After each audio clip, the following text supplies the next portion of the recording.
அனைவருக்கும் என் அன்பான வணக்கம். அதாவது நம்ம சாப்பிட்ற சாப்பாடு எவ்வளோ சாப்பிடுவோமோ அவ்வளோவையும் உடம்பு ஏற்றுக்கிட்டு அதை சத்தாக மாற்றுதா அப்படின்னு கேட்டால் இல்லை.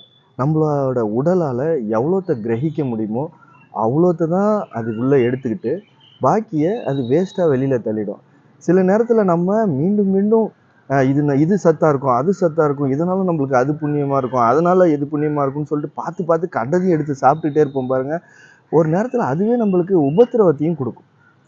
பெரும்பாலும் அதை எடுத்துக்காது, அது வெளியில் தள்ளிடும். உடம்புக்கு எவ்வளோ சத்து ஒரு நாளைக்கு தேவையோ அவ்வளோ சத்தை தான் நம்ம சாப்பிட்ற சாப்பாட்லேருந்து எடுத்துக்கும். அதுக்கப்புறம் இன்னும் கொஞ்சம் ஃபுட்டை வந்து ஃப்யூச்சருக்கு தேவை, ஏதோ ஒரு கிரைசிஸில் தேவை, ஏதோ ஒரு எமர்ஜென்சிக்கு தேவைன்னு சொல்லிட்டு அங்கங்கே கொஞ்சம் கொஞ்சம் சேமித்து வைக்கும். கொழுப்பாகவும் ப்ரோட்டீனாகவும் அங்கங்கே சேமித்து வைக்கும். அதையும் மீறி நீங்கள் நிறைய சாப்பிட்றப்ப எல்லாத்தையும் டைஜஸ்ட் பண்ணுமானா முதல்ல எல்லாத்தையும் டைஜஸ்டே பண்ணாது.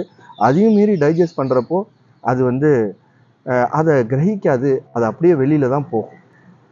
இதே மாதிரி தான் நம்ம நிறைய விஷயங்களை படிக்கணும், இதை படிக்கணும், அதை படிக்கணும், நல்ல விஷயங்களை படிக்கிறேன், படித்து நான் வந்து சேமித்து வச்சுக்கிறேன் அப்படின்னு சொன்னால் எல்லாமே நம்மளுடைய மூளை, நம்மளுடைய மனசு அது எல்லாத்தையுமே கிரகிச்சிக்காது.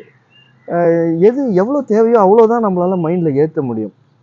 கொஞ்சம் படித்தாலும், சின்ன சின்ன விஷயங்களை படித்தாலும் அதை நம்மளோட வாழ்க்கையோட அப்ளை பண்ணுறதுக்கு நம்ம முயற்சி பண்ணணும். ஒரு நன்னெறியை நம்ம படிக்கிறோம், அந்த நெறியை நம்மளோட வாழ்க்கையோட பயன்படுத்தினா தானே அதுக்கு புண்ணியம். இல்லை நான் வந்து 1330 குறளையும் நான் வந்து மனப்பாடம் பண்ணிட்டேன் அப்படின்னு சொல்லிட்டு ஒன்று கூட நீங்கள் பயன்படுத்தலைன்னா அப்புறம் என்ன புண்ணியம் இருக்குது யோசிச்சு பாருங்க. ஒரு குறள் படித்தாலும் அந்த குறளை தன்னுடைய வாழ்க்கையாக மாற்றிக்கிட்டாதான் அந்த திருவள்ளுவரே சந்தோஷப்படுவார் இவ்வளோ காலம் கழிச்சு. அந்த மாதிரி தான் நிறைய விஷயங்களை நம்ம படித்து மண்டையில் ஏற்றிக்கிட்டே இருந்தால் அது ஒரு காலத்தில் வந்து அது ஜாம் ஆகி அந்த மூளை வேலையே செய்யாமல் போயிடும். அப்படி இல்லைன்னா அதை எப்போ பயன்படுத்தணும், எங்கே பயன்படுத்தணும் அப்படின்னு சொல்லிட்டு நம்ம சின்ன சின்னதாக அதை படித்து அதை பயன்படுத்துறதுக்கு நம்ம முயற்சி பண்ணணும். அப்போ தான் வந்து நம்ம படித்த படிப்புக்கு ஒரு பிரயோஜனம் இருக்குது. அதை பயனே படுத்தலைன்னா என்ன பிரயோஜனம்? எதுக்குமே அது நம்ம படித்ததே வேஸ்ட்டுன்னு அர்த்தம்.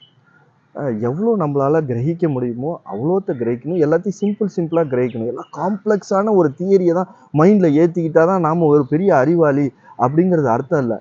சின்ன விஷயத்த நம்ம மனசில் ஏற்றிக்கிட்டு அதை தன்னோட வாழ்க்கையில் அதை எந்த இடத்துல தேவையோ அதை சரியான இடத்துல நம்ம பயன்படுத்தினாலே நம்ம படித்த படிப்புக்கு ஒரு அர்த்தமும் அதற்கு ஒரு மகத்துவமும் கிடைக்கும்.